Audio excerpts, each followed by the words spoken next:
तो cloud environments वो तो मतलब बिजली की रफ्तार से बढ़ते हैं, है ना? टीमें, प्रोजेक्ट्स, सब कुछ। पर इसमें एक पेंच है। हर नया यूजर, हर नया सर्वर, ये एक तरह से हमलावरों के लिए एक और दरवाज़ा खुला छोड़ने जैसा है। तो बड़ा सवाल यह है कि इस लगातार बदलते माहौल में हम दरवाजे बंद कैसे रखें, और उससे भी ज़रूरी, सही लोगों को सही चाबियां कैसे दें। चलिए इसी को समझते हैं। और बस यही वो सवाल है जिसका जवाब देने के लिए आइडेंटिटी एंड एक्सेस मैनेजमेंट यानी IAM बना है। देखिए, ये कोई सीधा साधा गेटकीपर नहीं है जो बस हाँ या ना बोलता हो।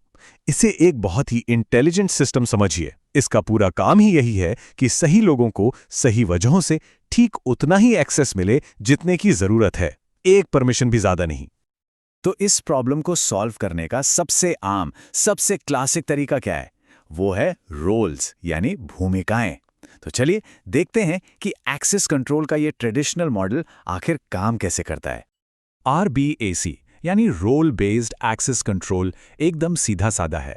इसे आप एक लुकअप मॉडल की तरह समझ सकते हैं। जब भी कोई एक्सेस मांगता है तो सिस्टम बस एक लिस्ट चेक करता है। क्या इस यूजर के रोल को ये एक्शन करने की परमिशन है? अगर जवाब हाँ है तो एक्सेस मिल गया, बस कोई और सवाल जवाब नहीं। इसका लॉजिक ना बहुत ही सिंपल है। सब कुछ शुरू होता है एक प्रिंसिपल से। अब ये कोई इंसान हो सकता है, कोई डेवलपर या फिर कोई ऑटोमेटेड सर्विस भी। उस प्रिंसिपल को एक रोल दिया जाता है, मान लीजिए कंट्रीब्यूटर का रोल, और उस रोल के साथ पहले से ही कुछ परमिशंस जुड़ी होती हैं। बस कहानी खत्म। RBAC के फायदे तो एकदम साफ हैं। ये तेज है, सस्ता है और समझने में भी आसान है।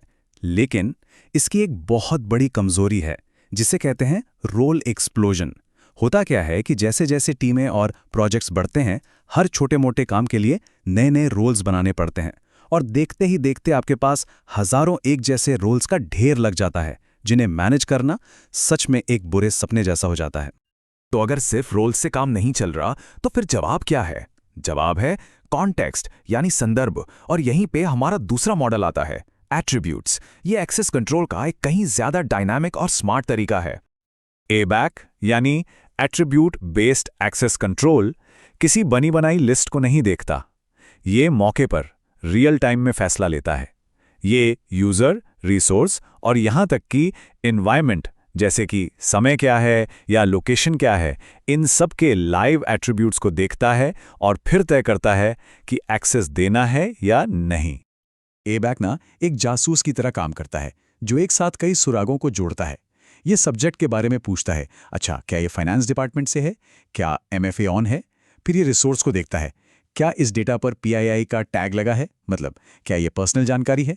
और आखिर में ये एनवायरनमेंट को भी देखता है, समय क्या हो रहा है, IP एड्रेस क्या है। इन सारे सवालों के जवाबों को मिलाकर ही कोई फैसला लिया जाता है। ABC से हमें एकदम सटीक, लेजर शार्प कंट्रोल मिलता है। हम ऐसे नियम बना सकते हैं जो सिर्फ बहुत खास सिचुएशन में ही लागू हों। पर हाँ, इसकी अपनी चुनौतियां भी हैं। आपको अपने एट्रीब्यूट्स को बहुत ध्यान से मैनेज करना पड़ता है, नहीं तो एट्रीब्यूट स्प्रॉल की समस्या हो सकती है। मतलब आपके पास इतने बिखरे हुए और उल्टे सीधे एट्रीब्यूट्स हो जाते हैं कि उन्हें संभालना ही मुश्किल हो जाता है। ठीक है, तो हमने दो मॉडल देख लिए, RBAC और ABAC। लेकिन असल दुनिया में, खासकर बड़े क्लाउड प्लेटफॉर्म्स पर, कहानी थोड़ी सी अलग है। सबसे जरूरी बात यह है कि AWS, Azure और GCP ये आपको दोनों में से किसी एक को चुनने पर मजबूर नहीं करते। उन्होंने एक बहुत ही स्मार्ट रास्ता निकाला है। उन्होंने RBAC को अपनी नींव की तरह इस्तेमाल किया और फिर उसके ऊपर ABAC जैसी सुविधाओं की परतें चढ़ा दी। जैसे AWS को ही ले लीजिए। उनका जो कोर सिस्टम है वो IAM रोल्स और पॉलिसीज पर बना है, जो कि एकदम क्लासिक RBAC है। लेकिन साथ ही वो आपको कंडीशन कीज भी देते हैं, जैसे AWS रिसोर्स टैग। इससे आप ऐसी पॉलिसी बना सकते हैं जो सिर्फ तभी काम करे जब किसी रिसोर्स पर कोई खास टैग लगा हो। ये क्या है? ये ABAC का ही तो फ्लेवर है। एज़्योर में भी बिल्कुल यही कहानी है। उनके पास ओनर, कंट्रीब्यूटर जैसे अपने क्लासिक RBAC रोल्स तो हैं ही, पर वो आपको रोल असाइनमेंट में कंडीशंस जोड़ने की सुविधा भी देते हैं। इसका मतलब ये हुआ कि आप किसी को रोल तो दे सकते हैं, लेकिन साथ में ये शर्त लगा सकते हैं कि ये रोल तभी एक्टिवेट होगा जब कुछ खास एट्रीब्यूट्स मैच करेंगे। और गूगल क्लाउड भी इसी रास्ते पर चल रहा है। उनका सिस्टम भी काफी हद तक पहले से बने हुए IAM रूल्स पर ही चलता है, जो कि RBAC है। लेकिन वो भी पावरफुल IAM कंडीशंस देते हैं, जहां आप एक्सप्रेशंस का इस्तेमाल करके रिक्वेस्ट का टाइम या रिसोर्स का नाम जैसे एट्रीब्यूट्स चेक कर सकते हैं। ये देखिए, ये एक असल दुनिया का उदाहरण है कि ये काम कैसे करता है। ये एक एज्योर कंडीशन है। ये क्या कह रही है? ये कह रही है एक्सेस दे दो, लेकिन सिर्फ तब जब रिसोर्स पर PI यानी पर्सनल जानकारी का टैग ना लगा हो। है तो ये एक सिंपल सा नियम, लेकिन सिक्योरिटी के लिहाज से ये बहुत बहुत पावरफुल है। अच्छा, अभी तक हम अलाउ करने यानी इजाज़त देने की बात कर रहे थे, लेकिन एक मजबूत सिक्योरिटी मॉडल में ना कभी-कभी सबसे ताकतवर टूल होता है नहीं कहना। चलिए देखते हैं कैसे। डिनाई पॉलिसीज एक आखिरी सुरक्षक कवच की तरह हैं। वो साफ-साफ बताती हैं कि क्या काम करना बिल्कुल मना है। और सबसे जरूरी बात, एक डिनाई हमेशा एक अलाउ पर भारी पड़ता है। इससे कोई फर्क नहीं पड़ता कि यूजर के पास और कितने भी रोल्स या परमिशन क्यों ना हो। ये समझना बहुत जरूरी है कि सिस्टम इन नियमों को किस क्रम में चेक करता है। देखिए, सिस्टम हमेशा सबसे पहले डिनाई पॉलिसी को देखता है। अगर कोई भी डिनाई रूल मैच हो गया तो रिक्वेस्ट फौरन ब्लॉक हो जाती है, बस बात वहीं खत्म। अलाउ पॉलिसी तक तो बात पहुंचती ही नहीं है। ठीक है, तो हमने ये सारी परतें देख लीं, रोल्स, एट्रीब्यूट्स और डिनाई पॉलिसीज। अब चलिए इन सबको एक साथ जोड़ते हैं और एक पूरी रणनीति को समझते हैं। ये टेबल दोनों तरीकों को आमने सामने रखती है। ग्रैन्युलैरिटी यानी बारीकी को देखें तो RBAC रोल लेवल पर काम करता है, जबकि ABAC एट्रीब्यूट लेवल तक जाता है।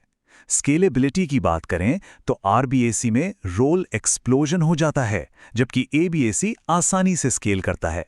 और मैनेजमेंट, RBAC शुरू में आसान लगता है पर बाद में मुश्किल हो जाता है, और ABAC को सेट करने में शुरू से ही ज्यादा मेहनत लगती है। तो आज की सबसे बड़ी सीख ये है कि ये लड़ाई RBC बनाम ABAC की है ही नहीं। सबसे असरदार स्ट्रैटेजी है एक हाइब्रिड अप्रोच, मतलब जो सामान्य ब्रॉड एक्सेस है उसके लिए RBC इस्तेमाल करें, और फिर जहां मामला सेंसिटिव हो और कॉन्टेक्स्ट बहुत जरूरी हो वहां ABAC की एक लेयर चढ़ा दें।